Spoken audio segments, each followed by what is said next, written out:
Mecanismos de reação. Agora vamos tentar obter uma descrição química completa de como as moléculas dos reagentes se transformam em produtos. Em alguns casos, a reação ocorre em uma única etapa. Duas moléculas dos reagentes colidem e formam as moléculas dos produtos. Um exemplo é a reação em fase gasosa NO mais O3, tendo como produto NO2 e O2. Entretanto, a maioria das reações não seguem caminhos de reação tão simples entre os reagentes e os produtos.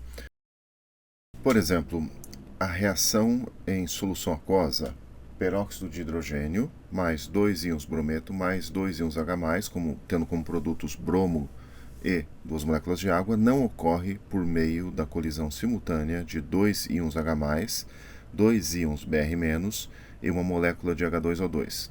A probabilidade de 5 espécies se encontrarem no mesmo lugar ao mesmo tempo é muito pequena. É tão pequena que os produtos nunca seriam produzidos à velocidade que são experimentalmente observados, caso a reação ocorresse por meio daquele caminho.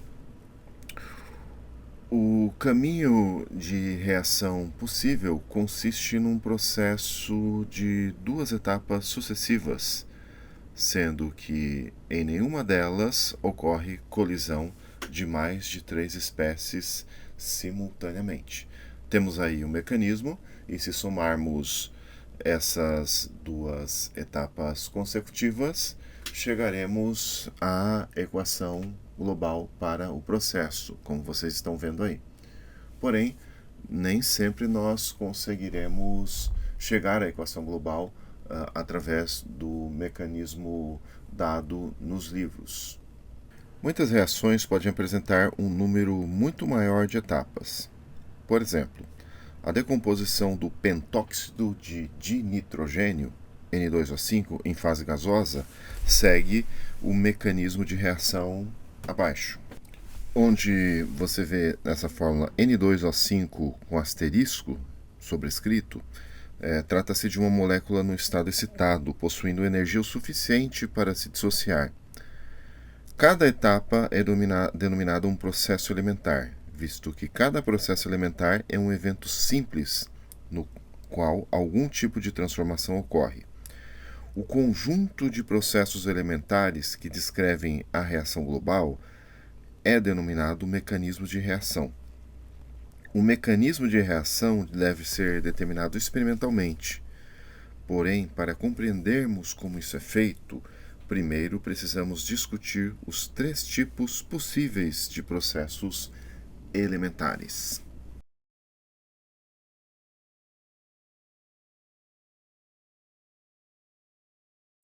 Processos elementares. Os processos elementares são classificados de acordo com sua molecularidade, ou seja, o número de espécies envolvidas no processo. Um evento com a participação de uma única espécie é denominado processo unimolecular. A decomposição ou rearranjo de uma molécula no estado excitado é um exemplo de processo unimolecular. Por exemplo, você tem aqui o ozônio, O3, no estado excitado, esse asterisco ali indica o ozônio no estado excitado.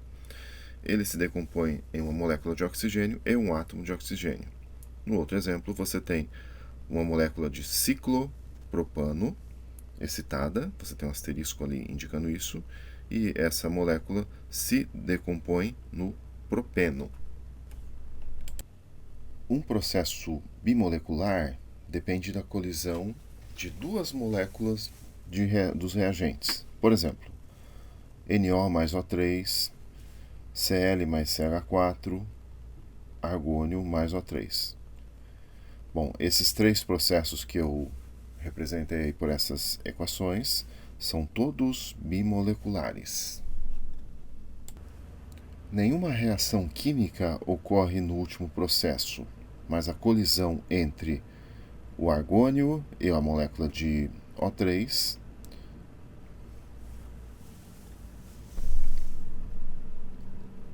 Nenhuma reação química ocorre no último processo, mas na colisão entre um átomo de argônio e uma molécula de ozônio, uma certa quantidade de energia foi transferida para a molécula de ozônio.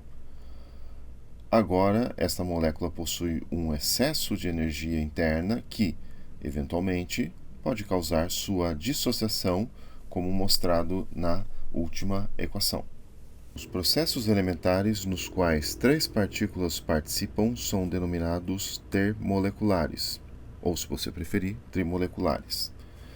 Muitos processos termoleculares ocorrem quando a associação ou combinação de duas espécies depende de uma terceira partícula que tem como função remover o excesso de energia produzida durante a formação de ligações químicas. Temos esses dois exemplos abaixo. No primeiro você tem ali oxigênio atômico colidindo com a molécula de oxigênio molecular e uma terceira molécula ali que seria a molécula de nitrogênio. Então a função ali é para dissipar energia, né? Tem como produto o ozônio, além de uma molécula de nitrogênio, possivelmente com excesso de energia.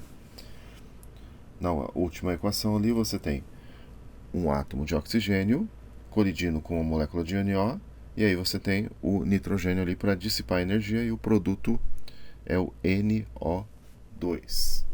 Utilizando o princípio da conservação de energia, podemos dizer que a molécula de ozônio, formada pela associação de um átomo e uma molécula de oxigênio, possui energia suficiente para redissociar. Somente se uma parte dessa energia for removida por uma terceira espécie, no caso uma molécula de nitrogênio, um produto estável pode ser formado.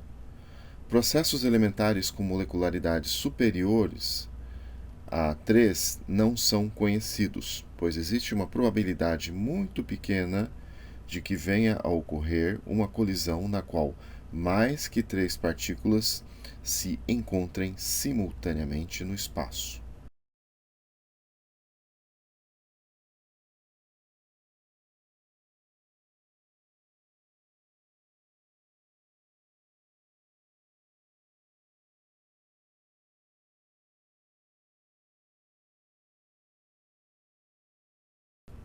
Aqui temos algumas observações importantes.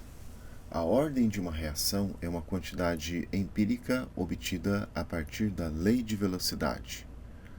A molecularidade refere-se a uma reação elementar, proposta como uma etapa individual do mecanismo.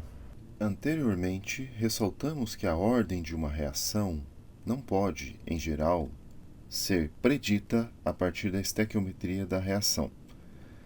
Entretanto, a ordem de um processo elementar é previsível.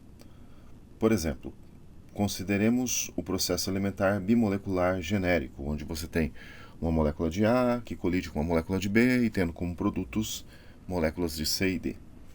Para que uma molécula de A e uma de B reajam, torna-se imprescindível que elas se encontrem. O número de colisões no intervalo de tempo é diretamente proporcional às concentrações de A e de B.